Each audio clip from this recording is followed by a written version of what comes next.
ବଣଭୋଜି ଖୁସିରେ ଛାଇଗଲା ଦୁଃଖର କଳାବାଦଲ। ଗୋଡ଼ ଖସିଯାଇ ନଦୀରେ ନିଖୋଜ ହେଲେ ଯୁବକ।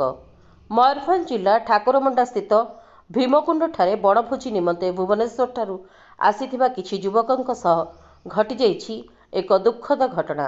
ଘଟଣା ଅନୁଯାୟୀ ଭୁବନେଶ୍ୱରସ୍ଥିତ ଜ୍ୟୋତି ମୋଟର୍ସର 15ରୁ 17 ଜଣ କର୍ମଚାରୀ ବଣଭୋଜି ନିମନ୍ତେ ଭୀମକୁଣ୍ଡକୁ ଆସିଥିଲେ। ତେବେ ବଣଭୋଜି ଚାଲିଥିବା ବେଳେ କିଛି ଯୁବକ ବୈତରଣୀ ନଦୀକୁ ଗାଧୋଇବା ପାଇଁ ଓହ୍ଲାଇଥିଲେ। ମାତ୍ର ହଠାତ୍ ଜଣେ ଯୁବକଙ୍କ ଗୋଡ଼ ଖସିଯିବା ଫଳରେ ସେ ନଦୀରେ ଭାସିଯାଇ ନିଖୋଜ ହୋଇଯାଇଥିଲେ। ତେବେ ଉକ୍ତ ଘଟଣାର ସୂଚନା ପାଇବା ପରେ ଠାକୁରମୁଣ୍ଡା ଏସ୍ଆଇ ଶ୍ରୀ ରତ୍ନାକର ବାରିକ ଘଟଣାସ୍ଥଳରେ ପହଞ୍ଚି ତଦନ୍ତ କରିବା ସହ ଅଗ୍ନିଶମ ବିଭାଗକୁ ଖବର ଦେଇଥିଲେ। ତେବେ ଅଗ୍ନିଶମ କର୍ମଚାରୀ ଏବଂ ସ୍ଥାନୀୟ ଲୋକେ ଖୋଜିବା ପାଇଁ ଅନେକ ଚେଷ୍ଟା କରି ବଡ଼କୁଣ୍ଡରେ ଶରୀରଟି ଥିଲାବେଳେ ଉଦ୍ଧାର କରିବାରେ ସଫଳ ହୋଇପାରିନଥିଲେ। ପରଦିନ ପୁନର୍ବାର ପ୍ରୟାସ ପରେ ମୃତ ଶରୀରଟିକୁ ଉଦ୍ଧାର କରାଯାଇଛି। ମୃତ ଯୁବକ ଜଣକ ଜଗତସିଂହପୁର ବାଲିକୁଦା ନିବାସୀ ଶ୍ରୀଯୁକ୍ତ ନିତ୍ୟାନନ୍ଦ ଦାସଙ୍କ ଏକମାତ୍ର 18 ବର୍ଷୀୟ ପୁଅ ବିଶ୍ୱଜିତ ଦାସ ବୋଲି ଜଣାପଡ଼ିଛି।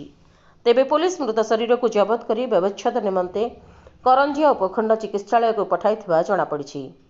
ତେବେ ବଣଭୋଜି ନିମନ୍ତେ ଆସିଥିବା ବନ୍ଧୁମାନଙ୍କଠାରେ ଶୋକର ଛାୟା ଖେଳିଯାଇଥିବା ବେଳେ ଅଞ୍ଚଳରେ ମଧ୍ୟ ଦୁଃଖଦ ପରିବେଶ ସୃଷ୍ଟି ହୋଇଛି। ମୟୂରଭଞ୍ଜ ଜିଲ୍ଲା କରଞ୍ଜିଆରୁ ଦିନେଶ କୁମାର ଦାସଙ୍କ ରିପୋର୍ଟ, ପ୍ରାଇମ୍ ଟିଭି ଓଡ଼ିଆ।